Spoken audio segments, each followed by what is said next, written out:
So I'm back again. It is June 2nd, so it's been a while since I've been on. I think last time that I was on, I was talking about my cholesterol and how I brought it down, and what I did for in terms of exercise. So I want to expand on that a little bit.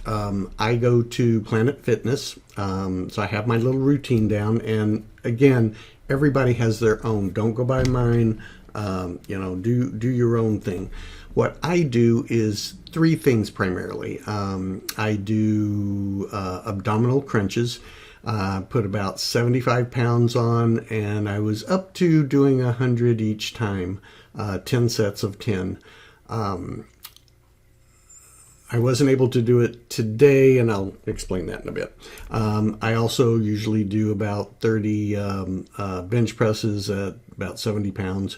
And remember, I'm 68. I'm not lifting 250 pounds. And then the main thing I do is I get on the treadmill and I do about 20 minutes, 3 miles an hour at a 9% grade. Now, it's taken me a while to get up to 9%. I think I started up at like 2%, and that was hard for me. But, you keep working at it. You keep building up. Each week, you try to push it a little farther, do a little bit more. So now I kind of hit my sweet spot. The reason I didn't do it today is something else that we as older people have to take into consideration. Saturday, I bounding down the stairs, my feet slipped out from under me. The stairs are carpeted, so I was probably wearing socks. I don't remember. Feet went out from under me, bounced down the stairs on my hip. And so I've just been really kind of messed up from that. And it took me a while to get back into it. I went today, I was only able to do about 10 minutes on the treadmill, did about 50 crunches. So it impacted me. And I'll show you some stuff here in just a second. But it's something that you have to consider when you get to retirement age.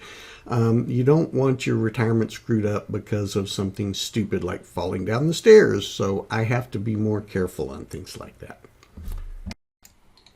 Here is the result of me falling down the stairs. Big old bruise on my butt. And the white stuff is just soap. I was soaking in a hot bath. Scar on my leg. So just got to be careful.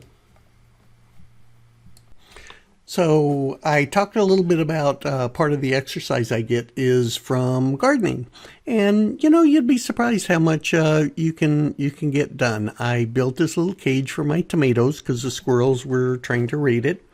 So planted 4 tomato plants. So I dug the holes, got them from Home Depot, put a squash plant in there. And you can see we get some nice little tomatoes as a result. But, it is good exercise for me to get out and work in the sun and pick them and weed and do all the kind of stuff that, will give me a little bit of exercise. Not a lot, but enough to keep me going. And again, I like growing things. And here's my basil. And I have some rosemary, which is really growing quite well. And then I have a little bit of thyme. I also have parsley, but I don't have it in here. So I think that's enough for today. Have a wonderful week, and I'll catch you next time.